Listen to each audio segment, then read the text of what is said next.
हमसे गलती होती है इस संसार में, क्योंकि संसार से ही कर्म प्रधान विश्व रचि राखा, को करी तर्क बढ़ावई शाखा।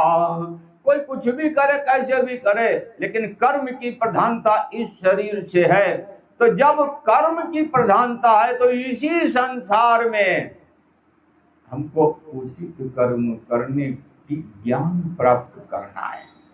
उचित कर्म, हमारी बुद्धि जो है ये निर्णय करे सांसारिक और आध्यात्मिक दोनों में शुभ आचरण में चलनी चाहिए।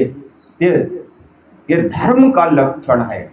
और विद्या भी हमको दोनों में प्राप्त करनी चाहिए। ये संसार की विद्या प्राप्त होनी चाहिए। संसार की विद्या में क्या प्राप्त करना होता है जानते हो? संसार की विद्या में हमको ये प्राप्त करना होता है कि एक असत है। जब संसार असत है तो हमें इसमें मन को नहीं लगाना है। बस इतना हमको प्राप्त करना है अपनी समझ के द्वारा। और आध्यात्मिक में हमको यह प्राप्त करना है, जैसे वेद है, शास्त्र है, पुराण है, गीता है, भागवत है, ये जो धर्म ग्रंथ हैं हमारे, इनके बारे में जो भी कुछ सुना है या हमने जो भी पाठ किया है उसके मुताबिक अध्ययन करना और मजबूती रखना। दोनों में संसार कुछ नहीं कर सकता है। संसार जड़ होता है। जड़ का मतलब जानते हो कि जैसे पत्थर है, पहाड़ है, ये जड़ में आते हैं, ये कुछ कर सकते हैं? एक ही जगह पड़े रहते हैं, कुछ नहीं कर सकते। ऐसे ही ये भगवान की जो माया है संसार के रूप में, ये कुछ भी नहीं कर सकती है, कुछ भी नहीं कर सकती। एक महात्मा जी थे, तात्विक दृष्टिकोण के थे, उन्होंने बोला कि इस जीव को अगर माया एक क्षण के लिए छोड़ दे तो इसी जीव को परमात्मा का दर्शन हो जाएगा। अब उन्होंने ये दृष्टिकोण दिया, लेकिन माया तो जड़ है, वो तो कुछ कर ही नहीं सकती। वो कैसे तुमसे अलग हो जाएगी अपने आप? वो कैसे छोड़ सकती है? उनका तात्पर्य ये था कि जब वो छोड़ नहीं सकती है तो तुम उसको छोड़ सकते हो, तुम छोड़ दो। अब तुम्हारे अंदर भी वो शक्ति नहीं है, क्योंकि जीव जो होता है इसकी एक बहुत बड़ी समस्या है। जिसने भी मनुष्य शरीर धारण किया हुआ है, इसकी बहुत बड़ी एक समस्या ये है कि जब ये ईश्वर में जाता है, अपने स्वरूप में जाता है, भगवान के पास जैसे ही पहुंचता है, उस समय से पहले भी ये संसार, ये भगवान की माया खड़ी होती है उसके पास। बड़ी सावधानी से यही साधक ध्यान के माध्यम से, कर्म योग के माध्यम से, अपने संस्कारों के माध्यम से उस माया से पीछा छुटा के भगवान के चरणों से जैसे ही जुड़ा, वैसे ही वो फिर खड़ी हुई है। जैसे ही तुम हटोगे भगवान के पास से, वो तुरंत खड़ी हुई तुमको भ्रष्ट करने के लिए। क्यों? इसलिए है कि तुमने मनुष्य का शरीर धारण किया है। मनुष्य का शरीर धारण करने का मतलब वो खड़ी इसलिए है कि तुमने जन्म जन्मांतर ईश्वर को छोड़ा है और माया से संबंध जोड़ा है। वो तुम्हारा अपना संबंध है जो आके हमेशा सामने खड़ा हो जाता है। चाहे परमात्मा के कितने ही नजदीक हो तुम, नजदीक का मतलब ये होता है तुम प्रभु जी से अपने रो रो करके भगवान से अपने प्रेम का जब तुम बखान कर रहे होते हो, उस समय पर भी वो तैयार खड़ी होती है झपट्टा मारने के लिए। जैसे ही मिले तुरंत इसको नीचे करो। होता तुम्हारा अपना संस्कार है, तुम्हारा अपना किया कर्म माया के रूप में ऐसा खड़ा होता है। और अगर तुमने भगवान से संबंध जोड़ा है तो भाई वो कुछ नहीं कर सकती है। तुम प्रभु जी से जुड़ने का अभ्यास करते रहो। तुम्हारा हमारा काम ये की है कि हर परिस्थिति में अपने ईश्वर को पुकारते रहो, मन करे या मन न करे। उसके लिए आध्यात्मिक ज्ञान जरूरी है, आवश्यक है। और सबसे आध्यात्मिक ज्ञान के अंदर सबसे महत्वपूर्ण सत्संग होता है। और सत्संग में भी जहां पे ब्रह्म निरूपण धर्म विधि बर नहीं तत्व विभाग, कहीं सुनई भगवंत के संयुक्त ज्ञान विराग। जहां ब्रह्म का निरूपण धर्म के आधार पे होता हो वो सत्संग होता है। जहां तत्व का विवेचन होता है, जहां माया के बारे में बताया जाए, जीव के बारे में बताया जाए, ब्रह्म के बारे में बताया जाए, संसार के बारे में बताया जाए, कर्म के बारे में बताया जाए, अकर्म के बारे में बताया जाए, वो सत्संग होता है। तो यह सत्संग सत्य का बोध कराता है। यह विद्या में आता है। भगवान से कैसे जुड़ा जाए और संसार का ज्ञान भी हमको पूरी तरीके से प्राप्त हो। ये संसार हमको छल न सके, इतना ज्ञान तुम्हारे अंदर होना चाहिए और शक्ति भी होनी चाहिए। अब ज्ञान और शक्ति के बारे में अभी आगे चर्चा करेंगे। तो ये धर्म के लक्षण में आता है। सत्य का मतलब ये होता है सत्य अक्रोध। सत्य का मतलब है कि कैसी भी परिस्थिति हो, कोई भी स्थिति हो, सत्य का मार्ग मत छोड़ो। जैसे कलयुग में है, चारों तरफ झूठ का व्यवहार चल रहा है, लेकिन तुम सत्य ही बोलो। अंतरिम बहिरिंग दोनों में अपना व्यवहार सत्य का रखो। सत्य के पैर होते हैं, असत्य के कोई पैर नहीं होते हैं। सत्य की मजबूती होती है, असत्य की कोई मजबूती नहीं होती है। ये खूब समझ लेना। इसलिए सत्य का मार्ग हमेशा मजबूती से रखो, पकड़ के रखो। तुम्हारी रक्षा सत्य ही करेगा। और अक्रोध का मतलब होता है क्रोध न करना।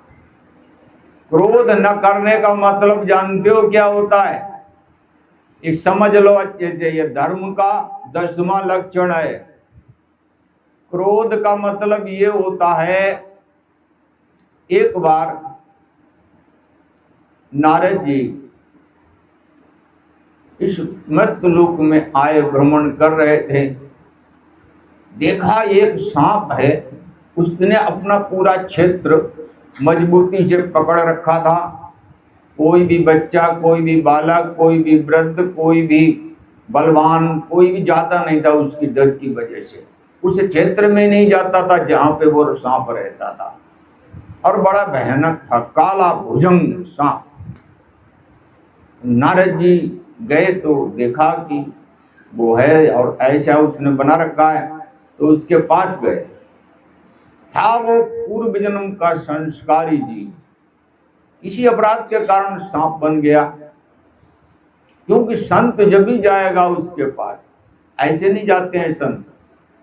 संत का दर्शन होना, संत का मिलना, संत की बात को सुनो, समझो, जानो, ये जन्म जन्मांतर का संस्कार होता है। पुण्य पुंज विनु मिलन संता, सतसंगति संसति करयंता। पुण्य पुंज विनु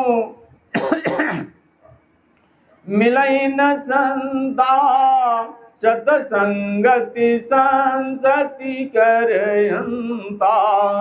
जब इस जीव के जन्म जन्मांतर की पुण्य इकट्ठी होती है, तब संत के दर्शन करने की इच्छा होती है, जानते हो। और जब संत मिल जाता है तो जन्म जन्मांतर के पाप नष्ट कर देता है। कैसे? सत्संगत से। वो मंत्र मार के नहीं दूर कर देता है जन्म जन्मांतर के पाप, सत्य का बोध कराएगा और आप सत्य के मार्ग पे चल पड़ो, इतना काम होता है। बस इसी से सभी प्रकार के जन्म जन्मांतर के पाप नष्ट हो जाते हैं। तो वो ही उसके पास गए महाराज जी, देखा कि बड़ा भयानक है। कहा उसको कि भाई तुम इतना बड़ा तुमने आतंक फैला रखा है, इधर से कोई निकल नहीं पाता है, कोई जा नहीं पाता है, बड़ी समस्या आपने बना रखी समाज के लिए। आप एक काम करो कि आप किसी जीव को काटना मत। काटने से तुम वैसे भी अजगर बने हुए हो। अजगर का मतलब ये होता है हमेशा अशांति में रहना। जैसे मनुष्य शरीर है और इसमें क्रोध करोगे तो जीव दुखी होता है, और थोड़ा दुखी नहीं होता है, बहुत ज्यादा दुखी होता है। उस क्रोध की स्थिति खुद ही विचार करो कि जब ये क्रोध में होता है तो कितना दुखी होता है, कितना परेशान ये जीव होता है। तो उसी तरीके से जिसने अजगर की योनि पा रखी होगी वो कितना अशांत जीव होगा। तो उन्होंने कहा कि तुम भाई किसी को काटो मत। तो उन्होंने कहा ठीक है महाराज जी कह रहे हैं। तो उसने काटना बंद कर दिया। जब काटना बंद कर दिया, चर्चा होने लगी तो उधर से सभी निकलने लगे।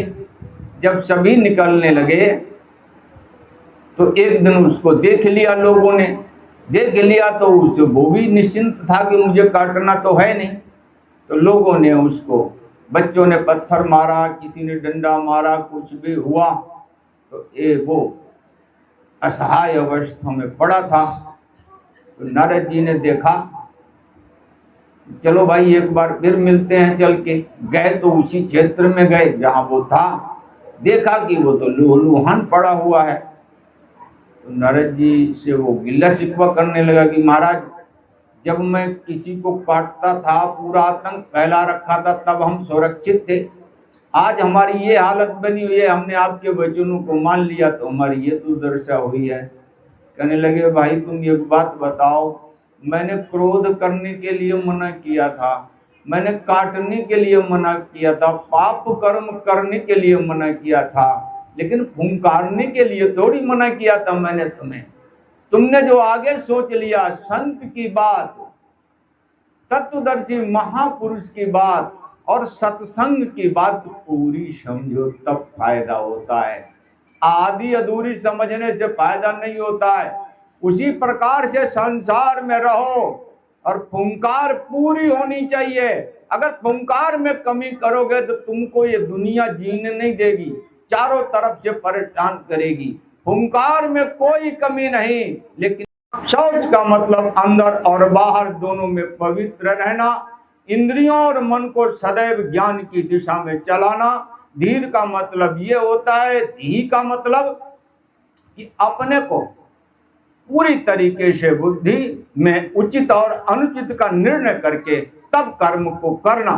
किसी के बहकावे में नहीं आना कि भाई वो कह रहा है कि ऐसा करो तब मैं कर दूं, तो गलती जरूर हो जाएगी, समझ लेना। अच्छे धी का मतलब है स्वयं की बुद्धि जो भगवान ने तुमको दी है, उचित और अनुचित का निर्णय करके स्वयं उस पे चलो। और विद्या का मतलब है सत्संग सुनो, धर्मपरायण पुस्तकों को पढ़ो, समझो और फिर अपने जीवन को उस विद्या पाओ, फिर उसके अनुकूल अपने जीवन को चलाओ। सत्य का आचरण करो और क्रोध नहीं करना है। 10 कम धर्म लक्षण, ये 10 लक्षण धर्म के हैं। ये जिस मानव पे आएंगे नहीं वो न तो सनातन धर्मी है और न वो धर्म का आज सीखा ही नहीं है, तो धर्म का आचरण करेगा कैसा। और इन 10 लक्षणों को, 10 लक्षणों का मूल रहस्य क्या है धर्म का जानते हो? परहित सरिस धर्म नहीं भाई, पर पीड़ा सम नहीं अधमाई। दूसरे को सुख देना, धर्म पे चलाना। और दूसरे को दुख देना और अधर्म पे चलाना, खुद भी चलना दूसरों को चलाना, ये धर्म है और वो अधर्म है। धर्म के 10 लक्षणों में मूल रहस्य यही आता है। और स्वयं से समझो। बोलिए सच्चिदानंद भगवान की। श्री राम जय जय राम, श्री राम राम, श्री राम जय जय राम, श्री राम राम, श्री राम जय जय राम, श्री राम राम, श्री राम जय जय राम, श्री राम